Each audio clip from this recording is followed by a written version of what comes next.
Yeah, so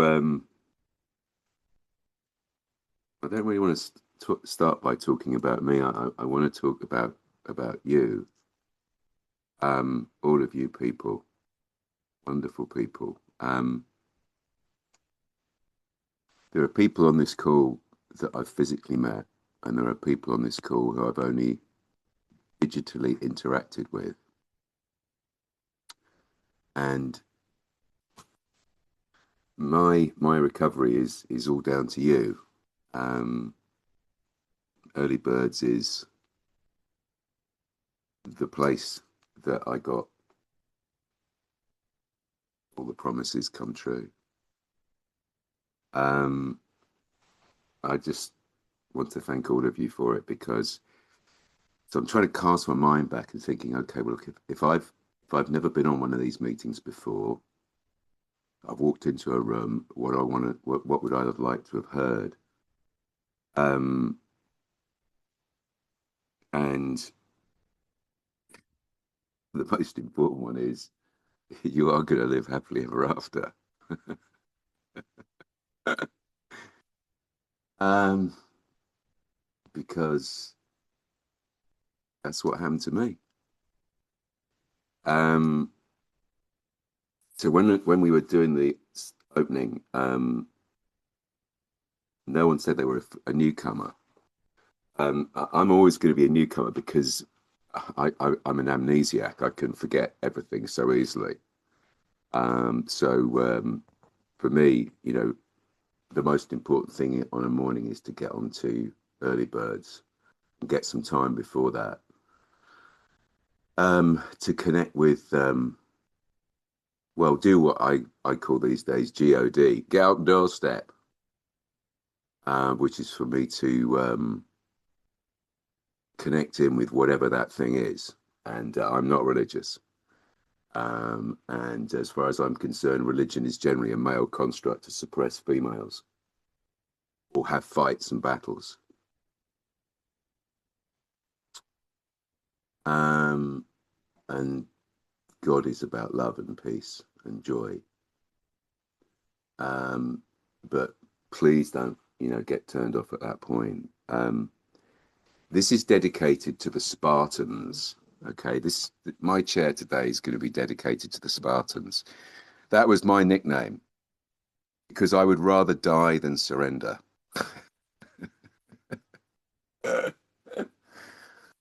That is me, hyper self-reliant, hyper controlling, hyper vigilant.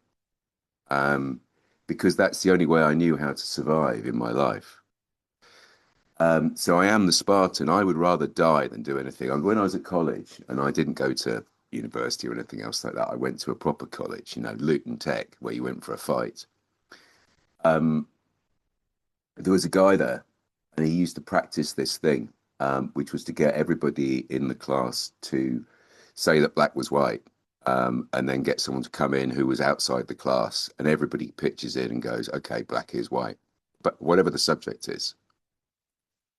But I wouldn't. That's how I got the nickname of the Spartan because I'd rather die than surrender, and that's probably at the heart of my recovery. Surrender. You see, I looked okay on the outside, and that's really important for me to actually start with that because you see, I was a fat kid. Um, in fact, I've got someone. I don't think they're on this meeting, but we joke about it. When we describe ourselves, we go fat kids at school because I was a compulsive eater from well any kind of conscious memory. Um, and I'm going to try not to get excited because I'm a little kid these days because I just can't believe how many wonderful things have happened. But basically, I grew up with the center of my universe being what I weighed. My weight was my worth. The way I looked was everything. Um, and I spent my life believing that if I could get to and stay at the right magical weight, then everything would be okay. And so I built a life around control. And when I said I looked, I look okay. Um, I had a very kind of weird life inside, because you'll see in the chat, I kind of developed over the last few years of my compulsive eating, this incredibly clever life of binging, restricting, and over exercising and hoarding. So growing up as a fat kid, all I wanted to do was to not look fat. Okay. And when I first came into OA, many, many moons ago now, 1997, I got frog marched into, which makes me laugh actually, because someone I love very much on this call, um, who says frog stands for fully reliant on God. And by the way, I should probably backspace because I've done several minutes now. In addition to being an addict, I am a long way around on the spectrum. I'm autistic and I'm ADHD and I'm OCD, um, really big time. I'm dyslexic and I'm enumerate. And I'm me. And I love being who I am. None of these things are an excuse or an apology for it, but I'm right around the spectrum. So for some people, they're just going to be thinking, I can't follow what this person's talking about. And then for other people, they'll go, yeah, I'm following you all the way through. I grew up feeling different. I grew up feeling like I didn't belong. Um, and I associated being able to belong based on whether I looked beautiful or not, because my story was the one of the ugly duckling. You see, I always wanted to be a fluffy yellow chick, but I was never going to be a fluffy yellow chick because I'm a swan, and swans aren't ducks. And this program ultimately is about learning to love myself. It is everything about the food, and it's nothing about the food. So let's try and see if I can get down to some real details as best I possibly can do. So I lived my life based on scales, taking my scales away with me on holiday, losing, the same amount of weight every week, binging, restricting, etc., etc., etc. So I looked okay for the last 20 odd years since I first got into OA, and looking okay was all right, but I had this miserable existence. There was no fun in my life. I would literally go through a weekly cycle. It was just awful. And I've literally destroyed myself in that process. So that was because I was a Spartan. I would not surrender. I always thought that I could do food. I thought I could do food. I can do food. I want to do food. It goes down to, the things which used to be said to me as a kid, which is, well, why can't you just have one? Well, I can't. When I came into Early Birds, desperate at the beginning of 2024, I had lost the ability to restrict. Oh no! So the guilty secret was coming out, right? Okay. I put on about 10 pounds in 6 days or something like that. My family was watching me as I was just turning into, if I was green, I'd be the Incredible Hulk. Um, and I came into the rooms with the GOD, the gift of desperation, at the beginning of 2024. And I finally got free, and you'll see it in the chat, from my existence of white knuckling everything, white knuckled abstinence. You know, um, I have got 2 years freedom from food obsession. Food is not the center of my universe. I never thought I'd ever get there. It is something which is completely different. If I go into a petrol station, it's like not going, I can't have this. It's like, well, I'm not interested. I think about it to go, oh, yeah, I used to have those sorts of things. that for me is freedom from food obsession. And what's replaced it, and I really want to get some time to be able to talk about this. And sorry if it's all over the place, but you know, I was out clubbing on Friday into Saturday morning. I didn't get into bed until 5. I haven't had very much sleep over the last couple of nights. I'm living the life of Riley and having so much fun. You can't actually see it now, but I've got a stamp on there which says I love acid, because I was at an acid techno thing, which I never thought I was ever going to be able to do. I never thought I was ever going to be able to dance, because I never thought I'd ever feel good enough about myself to go and dance all night and have fun. But I do.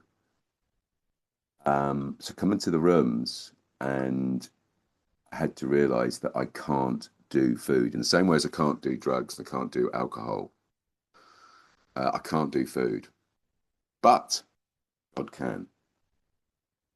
And you'll see in my write-up that I talk about being spiritually regulated. You see, as well as being a compulsive eater, where there are some foodstuffs that if I start eating them, I can't stop, or there are some kind of red food behaviors like going to buffets. I can't stop. I don't know how to do it. I'm also an emotional eater. Eat on my feelings to comfort myself, to escape my feelings, to reward myself, to blunt my feelings. And I had to learn that coming into these rooms. So the first step was to get abstinent. But in the old OA meetings, when you used to do them face to face, it talks about once we become abstinent, we need a new way of living, of acting on life rather than acting to it. It's still burnt into my head. And I never got there because I never got abstinent. So there's no doubt about it. Getting abstinent is really important. And it says in those words, quite interestingly enough, once we become abstinent, and that's something which I actually believe, which is you can become abstinent. I know when I know that there are foods that I just can't eat. It's all right. Just can't eat them. I'm past mourning that. I'm just not bothered. I don't want to do that. I'm just not interested in it. I'm having too much fun. I have peace, love, and joy in my life, and it's all about having fun. I have a happy family, happy, lovely wife, lovely friends. Um, but the friends that are so important to me are on this call, because you understand what it's like to have a life living in the misery of feeling different, having this guilty secret, and desperately wanting to get from A to B, where B is I've got the right size, the right kind of weight, you know? And God does for me what I just could never do for myself. Even though I used to go around this binging, restricting, hoarding, never surrendering, hyper controlling existence, God just keeps me at the same weight every week. And every Monday morning, because I only weigh myself once a week, I get on the scales and I look up there and go, this is just information, it's not a judgment. And I look down and I look up again. It's like, yeah, okay, I do for you what you couldn't do for yourself. I don't know what I don't know what um the spirit of the universe, my Godster as I call it, Godster, because it sounds a little bit more folksy and a little bit less burn in hell. Um, I don't know what it is, but it gives me this peace that I never had. My brain was always going at 150,000 miles an hour. And when I wake up in the morning, just like I did today, head is going at 150 miles an hour. That happens as soon as I've sort of physically woken up, and I've just got to get to a situation where I can feel that spiritual regulation sort of flow into me. So I'm just going to probably chill now for the last few seconds. Um, None of this has probably made any sense to anybody, and that's okay because I'm okay. I love who I am. Um, this is my truth. I'm no longer a Spartan. I'm gratefully joined up with all of you lot, because connection is the opposite of addiction. As I scan through these pictures, God, I want to say how much I love all of you lot. I'm just looking at people who I suppose I'm not allowed to use names, but I won't. But gee, Please, Rob. Thank you. Thank you, darling. Thank you so much for this wonderful, wonderful life I have now. It really does work, even for Spartans.